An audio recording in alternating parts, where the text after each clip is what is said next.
Welcome to Ben Armstrong Crypto X.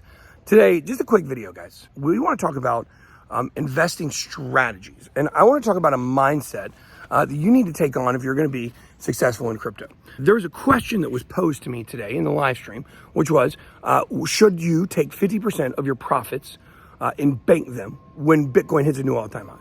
I guess you could kind of make the argument that in the short term, if it hit a new all-time high and hit 70K, it would retrace probably, maybe, decent to take the profit and then reinvest a little bit lower on a dip. But in general, I think this question reveals a lot about someone's maturity in investing, okay?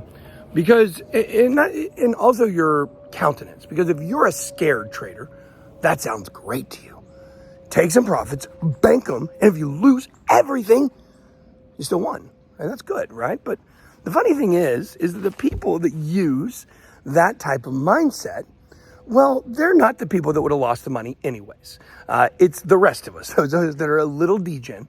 We like to gamble a little bit.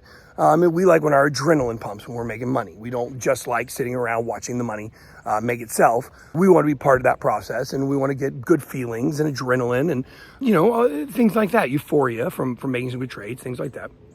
And the people like us, we're the ones who are the most prone to take risks, and we're also the most prone to lose our money. But we're also the most prone to make a lot of money. The thing is where do you pull it? Now I want to introduce something to our channel that we're going to be talking about going forward, which is called goal-focused investing. AJ's been talking a lot about this. I don't know if he's put a name to it. I don't know, maybe this is not a mutually exclusive idea. Maybe someone's had this idea before, because I've done this in my life and it's worked in crypto, and I want to show you guys this. Goal-focused investment. AJ says that if you can't give him a goal for your portfolio, what you want, he can't grade it. And that's very true, because a portfolio made up of Bitcoin, Ethereum, Solana, and XRP only. Cardano, we'll throw Cardano in there too, ADA.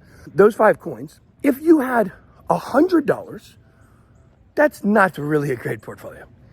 If you have $10 million, that's a pretty good portfolio, because you're already at a good place. You don't need to make a ton more money to be comfortable. You're already comfortable at $10 million, most likely. And so the fact is that, one thing you're going to have to do is figure out, where do you specifically want to take profits to meet your goals. That's what we want, and that's what we want to see. And I want to tell you how this worked for me. The way that this worked for me is that back in 2020, I had decided, and a lot of people know this story, you've been watching for a while, but I wanted to buy my family a home. That's why I started my channel in 2018. I wanted to buy my family a home with cash, and I wanted to not have to pay a mortgage or worry about living paycheck to paycheck. That's what I wanted. I was so tired of that in my life. I know a lot of you guys are tired of that. And I wanted to stop it. I wanted to do something different. And crypto was my avenue to make that happen, I thought. And it turned out that I was correct on that. However, the goal was to buy a house. So in 2020, I was in a project called Nimic. And Nimic has been doing really well. It ripped all the way to $1, and it retraced. I mean, it doesn't matter unless you know the market cap. But $1 was a big price point for Nimic. Just know that. And it hit it, and it bounced back down. And I didn't know what's going on. It's probably a dead project now, I guess. I thought it was going to do really well. They had some great ideas, but they never actually put this kind of bridge, this real world bridge into use. They said they were going to, and maybe they were just talking, I don't know. But I thought they were genuine. And what happened is at some point I had a gigantic bag of Nimic.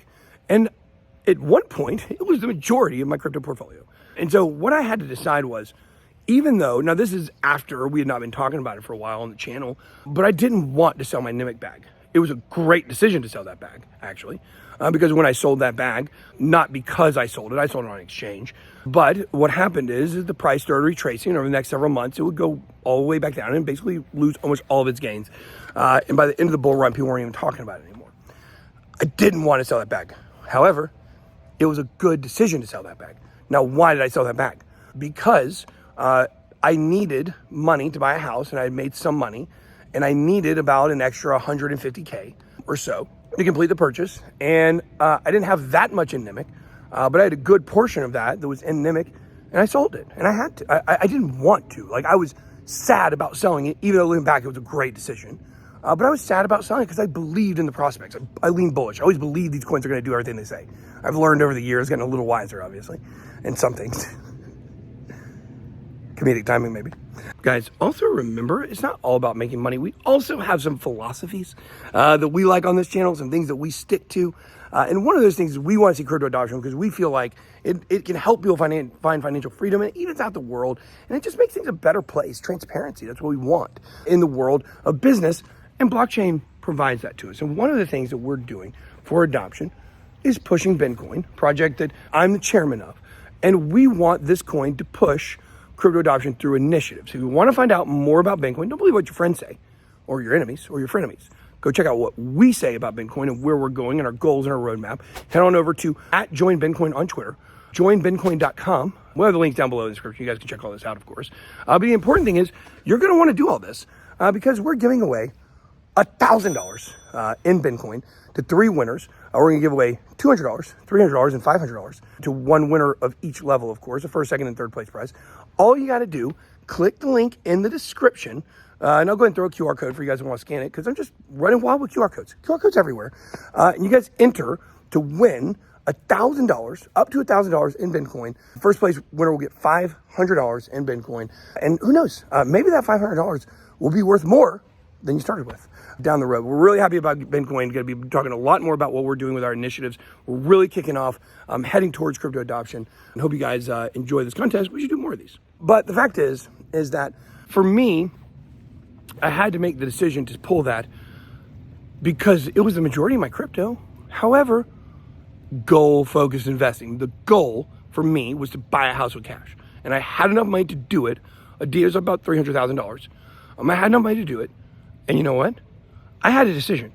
Should I do it? Because if I take out 70% of my crypto portfolio, let's say it was, I don't know if it was that much, but if I take out 70%, well, that's 70%. If I took out the $150,000 I took out, my gosh, if I reinvested into another crypto, the $150,000 could be millions of dollars down the road.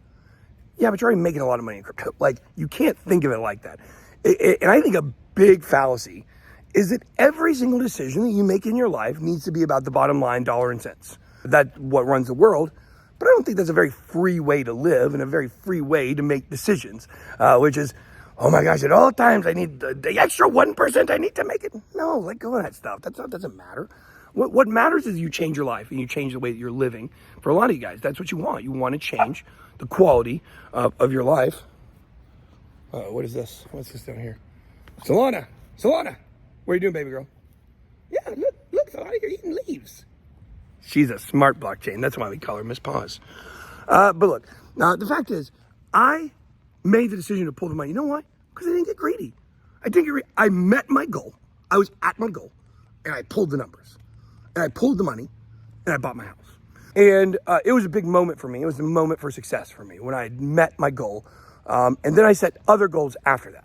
And so the whole thing is to answer that question of, should you pull your profits once Bitcoin hits all-time highs? It depends on your goals. If your goal is to buy a new car, and you have enough money to buy a new car, and you have enough money to sit in there and ride, no pun intended, then you should do that.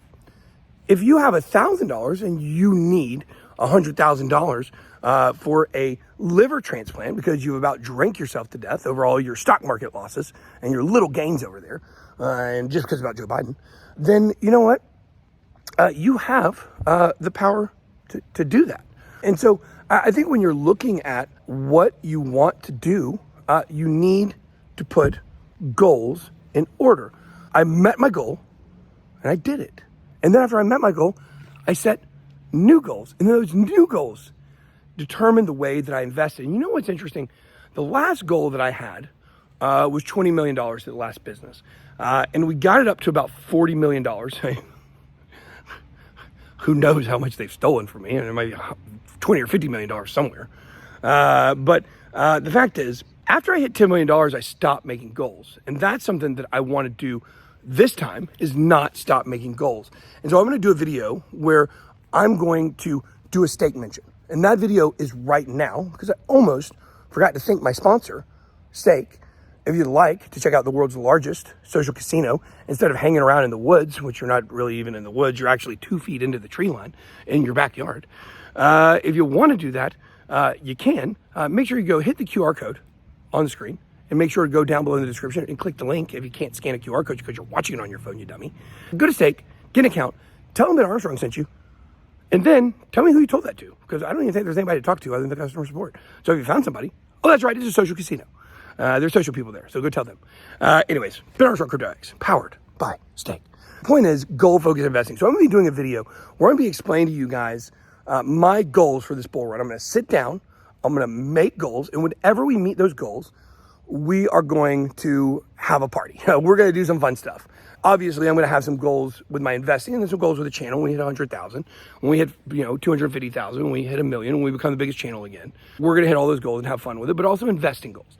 First and foremost, I got some things I got to buy. I got some things to buy. I'm not going to tell you what they are right now, but I got some things I got to buy and I don't have any money. So I need to get some money to buy those things. And when we do this with these investing strategies and we make these goals, we're going to make a big deal about it. And we're going to try to challenge this idea that, hey, why would you pull $1 million 2/3 into the bull run when there's still a third left? Well, there's less than half left because you want to take profits. The goal is not to keep moving the goal line as you meet these goals. It's meet the goal, realize what you set as what you want to attain through the goal, and then set the next goal. You got to do it in that order, and that's what we're going to be doing. Goal-focused investing, or I'm going to call it goal-focused. I wanted to make it GFY, but I'm not going to do it. Goal-focused investing, GFI. TGIF? No, it's GFI. No, GFC is like the electrical things. I don't know what a GFI is. Maybe somebody knows. But goal-focused investing is going to be our strategy, and we're going to use it. And I hope you guys enjoyed this video. Make sure to hit that like button on your way out because it helps us keep the lights on and somebody turn them off. Be blessed.